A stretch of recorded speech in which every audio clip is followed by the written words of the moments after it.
Hi, everyone.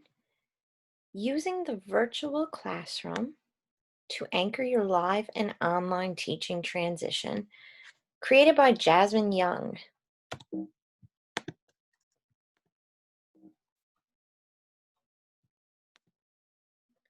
What is a virtual classroom?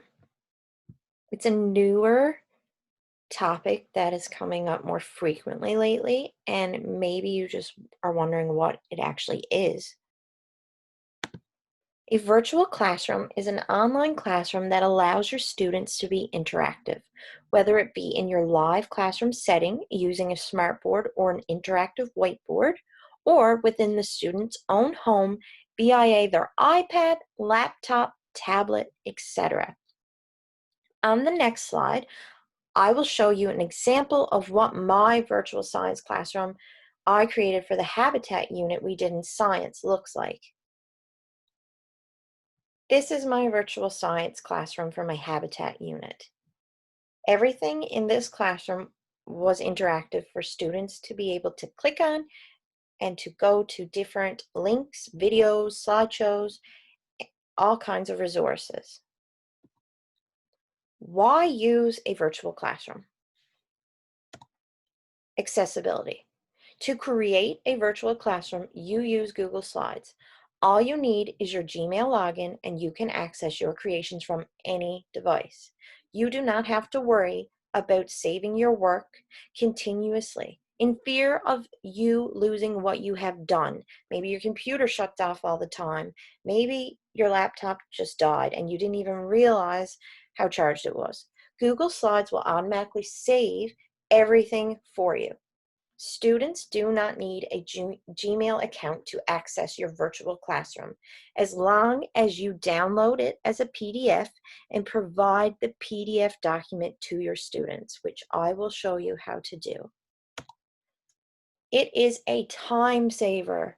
If you are at all a typical teacher, your time is precious and there is never enough time.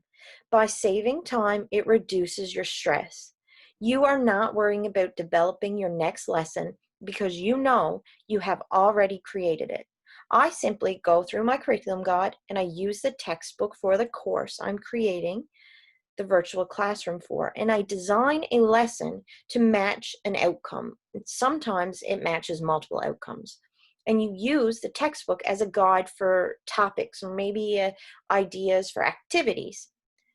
So let me show you an example of what I'm talking about. For the Habitat unit in my curriculum guide, I am given 7 different specific curriculum outcomes that I need to meet. I am going to show you how I met just 2 of my outcomes in particular using my virtual classroom. So 63, identify a variety of local and regional habitats and their associated populations of plants and animals. 64, investigate and describe how a variety of local animals are able to meet their basic needs in their habitat.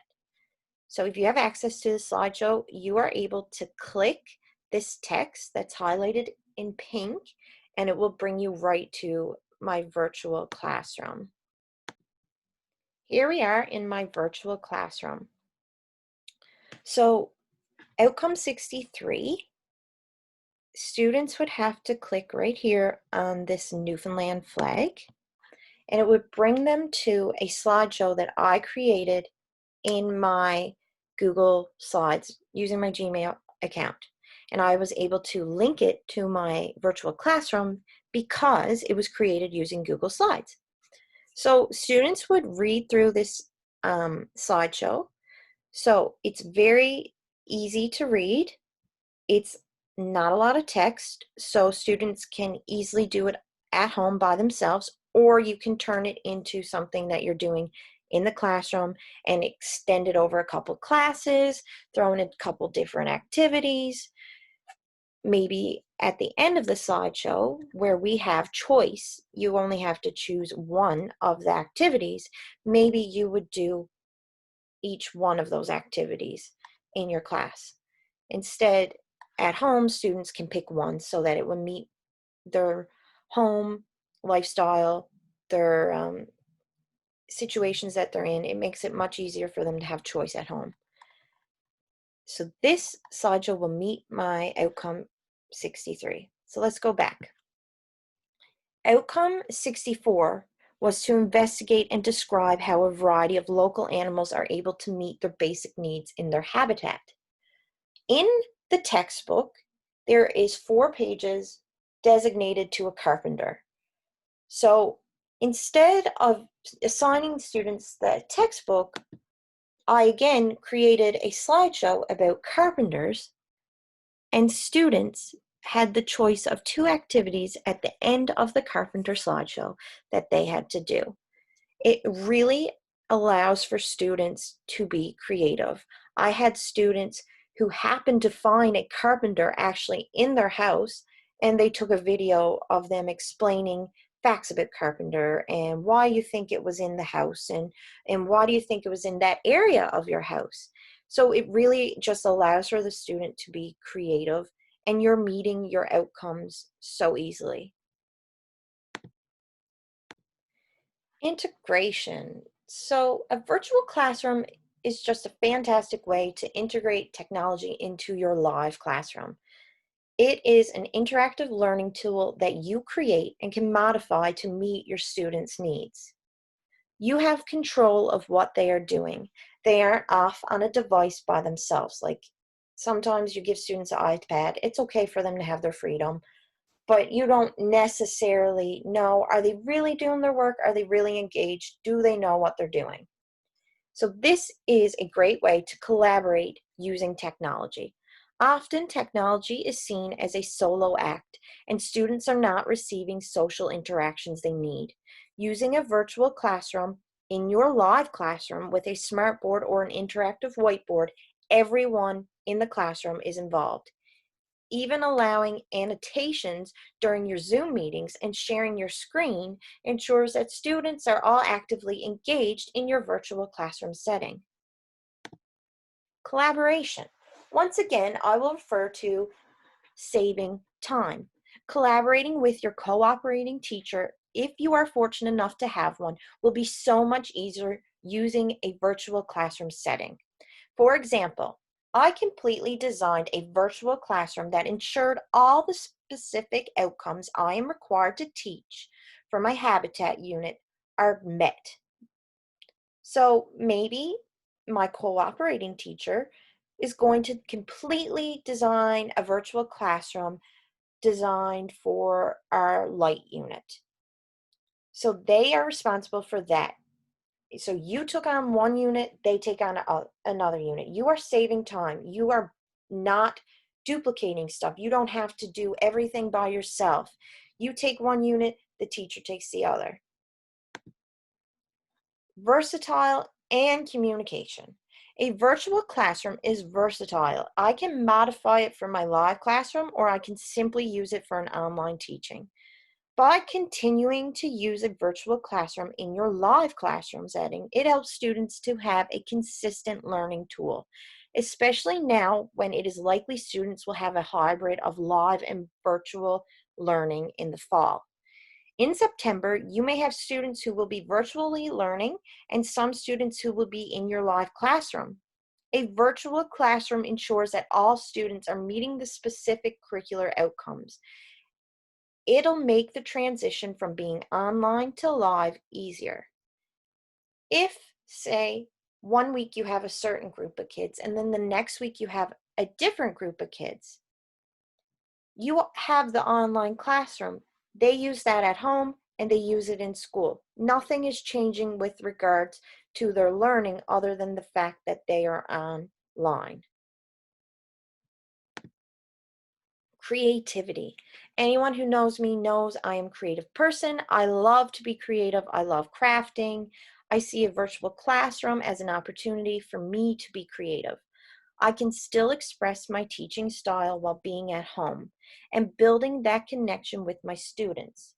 I want to show you how to create your own virtual classroom using Google Slides.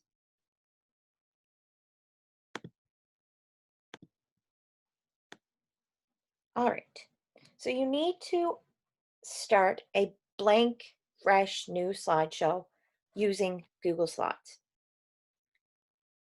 Title is the first thing that I do. So we can make just a pretend classroom. So let's just say we're going to make a art classroom.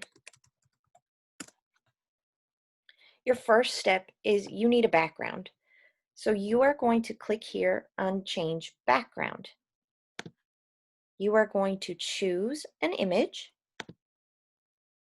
and you are going to go to Google Image Search. What you're looking for is a floor and wall background. So maybe we'll click this one. See what it looks like. That'll work. What if I don't like the blue wall? Can I change it? So the answer is yes, you can change it, and it's simple. You just draw a square or a rectangle, in this case. You meet down by the floor. I can keep it a gray color so it looks like I just have a gray wall and the tile floor, or I could change the color by clicking fill color and I could change it to a purplish pink color. That could be the background for my art classroom. So the next step is often a classroom will have a whiteboard. So you want to make this as realistic as possible for students. So you'll go to Image, Insert Image, and search the web. It's important to remember to always search with the word transparent in front of whatever you're looking for. So transparent whiteboard. So let's scroll down. I like this one. And it's also something that I can show you by clicking this one. I don't like these circles on the side. I don't need them. So I can get rid of them by double clicking, making sure this black box is outlining my shape. And I can pull it past all those circles, click, and it's gone. So now I just have my whiteboard. By saying transparent in front of it, that means I have no background, so I just have the whiteboard. It makes it more realistic for the students. Okay, so we have our whiteboard. Another fun thing that I like to do in my background is insert my Bitmoji. In order to get a Bitmoji, you need to download the Bitmoji app on your phone or on your iPad and create your Bitmoji there. Once you have done that, you will go to Google Chrome and you will look for Bitmoji extension. So you will click Bitmoji, Google Chrome, and you can just, right here where I already have it installed, it just says remove from Chrome. It'll say add for you. You will add it up here, you will log in, and then you will have access to your Bitmoji. I love using this because my students think it is hilarious. They love seeing the different ones. So we had a virtual picnic today. We used this Bitmoji. There's just so many there, and the students just love it. So have fun with it. So like we said, we're doing an art classroom. So let's just look for an art Bitmoji. This one looks cool. We'll just stick that in. It looks like I'm spraying something on the board. So maybe I'm spraying the word art on the board. So I can search the web, transparent art word. Sometimes you'll get something, sometimes you won't. You could do transparent art. You could scroll down. This looks okay. We'll just insert it. And this will work just fine. So here we are. Put it on our whiteboard. Look like we're painting our whiteboard.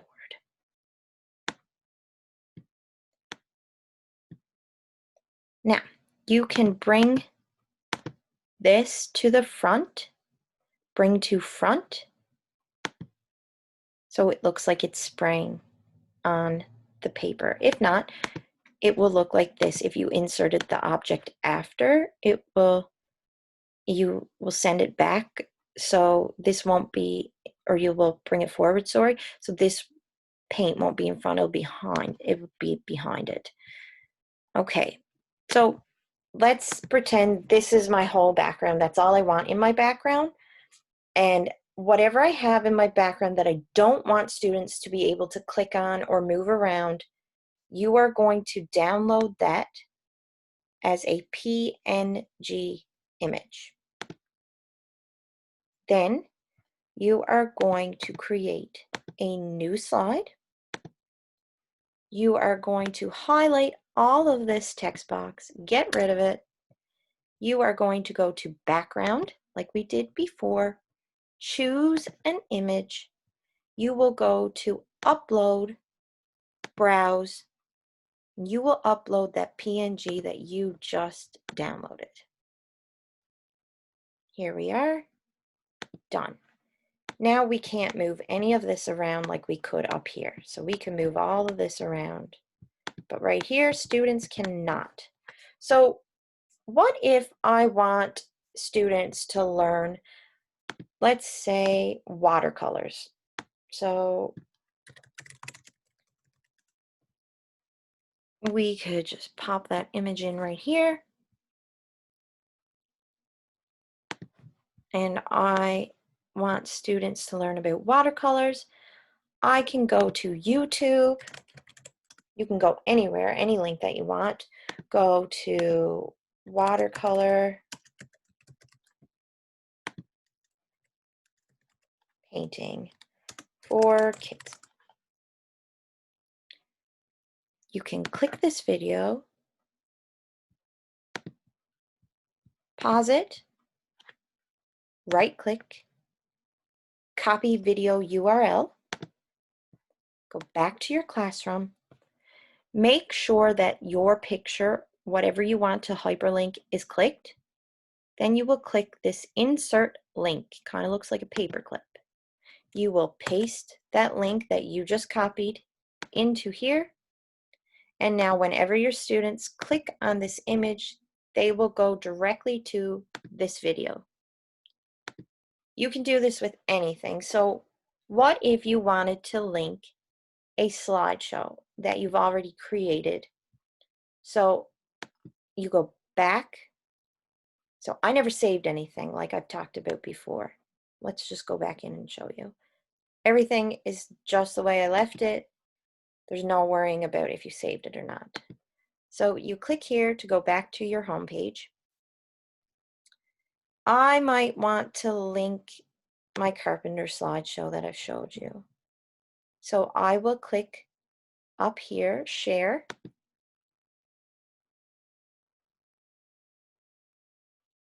You will copy link. You will make sure that this says anyone on the internet with this link can view it. You go back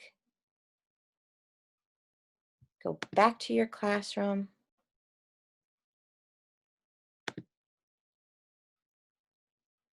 Let's insert transparent paintbrush. Click that. It's all clicked. We can click insert link and we will paste the link to our slideshow. Okay, so now students, if they click the paintbrush, they'll go to the slideshow that you've created. Now, we want to download this as a PDF so students have access to your virtual classroom. So first things first is to delete your first slide. Now this should be the only thing that you have there. So you will go to File, you will click download. You will click PDF document. You will download it as a PDF document. You can open it, and here you have it. So you can insert this to anywhere and give it to your students to have access to. So let's click the paintbrush. Brings us to our slideshow like we wanted. Go back, we'll click our watercolor painting, and it'll bring us to our YouTube video like we like. Okay. So that's just the basics on creating a virtual classroom. You can use it to create any topic. I use Google Slides to use for my math lessons. Let's just go back. I'll just briefly show you. We go to my math grade 4 division dice rolling. So I uploaded this for my students. They've been doing long division and creating their own division problems. So to get their divisor, they had to click here, which brought them to this link. They rolled their number, they got their divisor, they clicked these dice, and they would get their dividend. And they created their own long division problem, and then that was one of their math activities. I hope this helped you. Thanks for listening. Have a great day.